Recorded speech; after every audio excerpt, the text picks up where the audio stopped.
ఆంధ్రప్రదేశ్లో అసలు పేదరికమే లేకుండా పేదరికం లేని సభ్య సమాజ ధ్యేయం కోసం చంద్రబాబు నాయుడు గారు నడుం బిగించి P4 అనే కార్యక్రమాన్ని తీసుకొచ్చారు. P4 అంటే ఏమిటి అనేది చెప్తాను.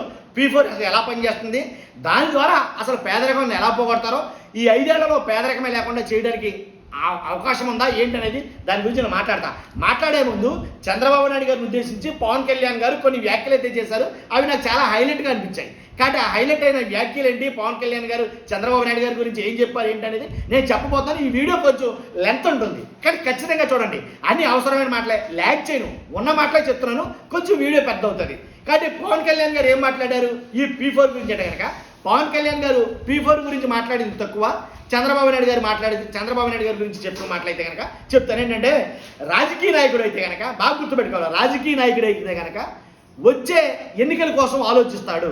కానీ చంద్రబాబు నాయుడు గారు రాజకీయ నాయకుడు కాదు. ఎందుకని? వచ్చే ఎన్నికల గురించి ఆయన ఆలోచించడట. రాజకీయ నాయకుడు అయితే వచ్చే ఎన్నికల గురించి ఆలోచిస్తాడు, కానీ ఈయన విజనరీ లీడర్ అనేవాడు వచ్చే భవిష్యత్ తరాల కోసం ఆలోచిస్తాడు. అలా ఆలోచిస్తాడు కాబట్టి ఈ P4 లాంటి పథకాలని తీసుకొస్తున్నాడు. కాబట్టి చంద్రబాబు నాయుడు గారు విజనరీ లీడర్, భవిష్యత్ తరాల కోసం ఆలోచిస్తున్నాడు. ఈ P4 పథకం కూడా అలాంటిదే. సహజంగా మా సినిమాల్లో అయితే కనుక 2 గంటలన్నరలో కష్టాలు తీరిపోతాయి, కోటేశ్వర్లు అయిపోతారు, బాగా గడిస్తారు. సినిమాల్లో 2.5 గంటలు 3 గంటల సినిమాల్లో కష్టాలు 3 గంటల్లోనే తీరిపోతాయి, జీవితంలో పడాల్సిన కష్టాలని ఇక్కడ.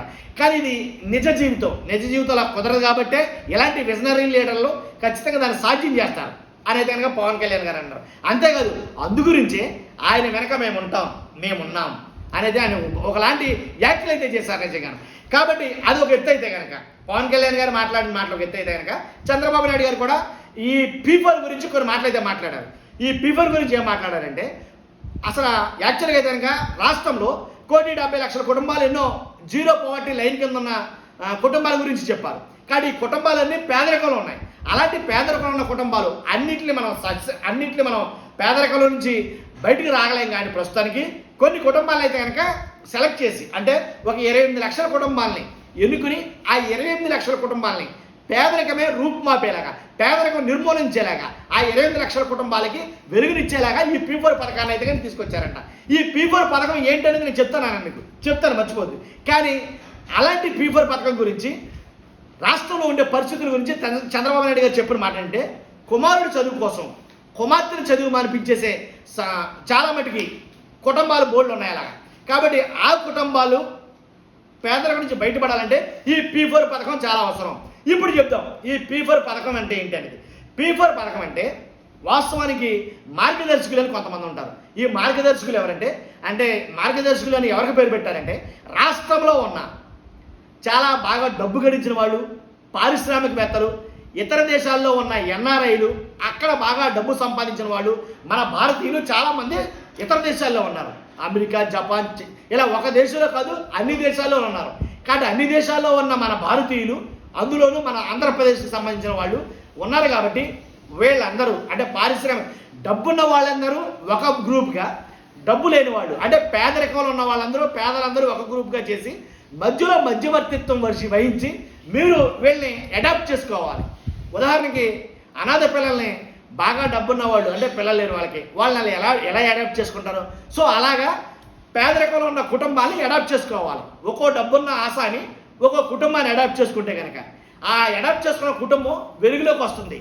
ఆటోమేటిక్గా వాళ్ళకి కావాల్సిన వనరులు ఏవైతే ఉన్నాయో, వాళ్ళు కష్టపడుతున్నారో, అతనికి డ్రైవింగ్ స్కిల్ ఉందనుకో ఫర్ ఎగ్జాంపుల్, ఆ డ్రైవింగ్ స్కిల్ ఉన్న వాళ్ళకి ఏదో ఒక అతనికి ఏది అవసరం, ఆటోనా కారా ఏదైతే తోలుతానంటాడో అది కొనివ్వడం ఎవరు, ఈ మార్గదర్శి అని పేరు పెట్టబడిన డబ్బున్న వ్యక్తి. అలా ఇవ్వగలిగితే కనుక ఆ కుటుంబంలో అతనికి ఆర్థికంగా పరిపుష్టి సాధించడానికి కారకుడవుతాడు. ఎందుకని ఆల్రెడీ అతని దగ్గర చాలా ఉంది కాబట్టి ఆ ఉన్న దాంట్లో ఇస్తే అతనికేం పోదు, అతనికేం తగ్గదు, కానీ వాళ్ళ కుటుంబం బాగుపడుతుంది. దీని ప్రధాన ముఖ్య ఉద్దేశం ఇది. కానీ మార్గదర్శకులు అనేవాళ్ళు ఖచ్చితంగా కుటుంబాలకి, పేద కుటుంబాలకి మార్గదర్శకంగా నిలబడతారు. వాళ్ళ అభ్యున్నతికి, ఆర్థికంగా, సామాజికంగా పైకి రావడానికి ఉపయోగపడుతుంది. ఇది P4. దీన్ని 100% అమలు చేయగలిగితే కనుక మరి ప్రభుత్వం పాత్ర ఏముంటుంది దీంట్లో? అసలు వాస్తవానికి అయితే కనుక మనం మామూలుగా ఆలోచిస్తే కనుక 170 మంది ఎలా ఉంటారంటే ₹1,00,00,000 ఉన్నవాడు ఇంకో ₹1,00,00,000 సంపాదించడానికే చూస్తాడు. అవునా కదా? పక్కన ఉన్నవాడు చేతులు ఆడడానికి ఎవడు చూస్తాడు ఈ రోజుల్లో? చాలా కష్టం. కానీ అలాంటి వాళ్ళ కోసం కాదు. కానీ చంద్రబాబు నాయుడు గారు ప్రవేశపెట్టింది ఇది నాకు నచ్చింది వాస్తవానికి. కానీ అలా చేస్తారా? చెప్పలేము. కాబట్టి ఈ P4 అంటే కనుక అలా చేయడానికి P4లో అయితే కనుక ఆస్కారం ఉంటుంది. కాబట్టి P4 వేదికగా ఉంటుంది. P4 అంటే ఏం లేదండి, పబ్లిక్ ప్రైవేట్ పీపుల్ పార్టిసిపేషన్. ఈ రకంగానే రోడ్లు కూడా ఈ P4 మీదే జరుగుతున్నాయి. తెలుసో తెలియదు మీకు?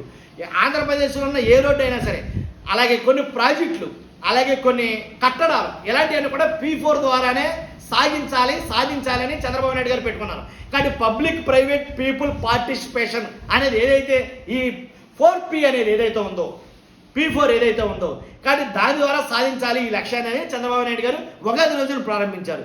కాబట్టి మార్గదర్శకులు ఎంత ఎక్కువ మంది ఆంధ్రప్రదేశ్లో వస్తే అన్ని ఎక్కువ కుటుంబాలు లబ్ధి పొందుతాయి అని. కానీ అంటే మరి ప్రభుత్వం ఏం చేస్తుంది అంటే కనుక ఇతను చేస్తున్న అభివృద్ధి ఏదైతే ఉందో ఈ కుటుంబానికి దీన్ని మధ్యవర్తిత్వం వర్తిస్తుంది.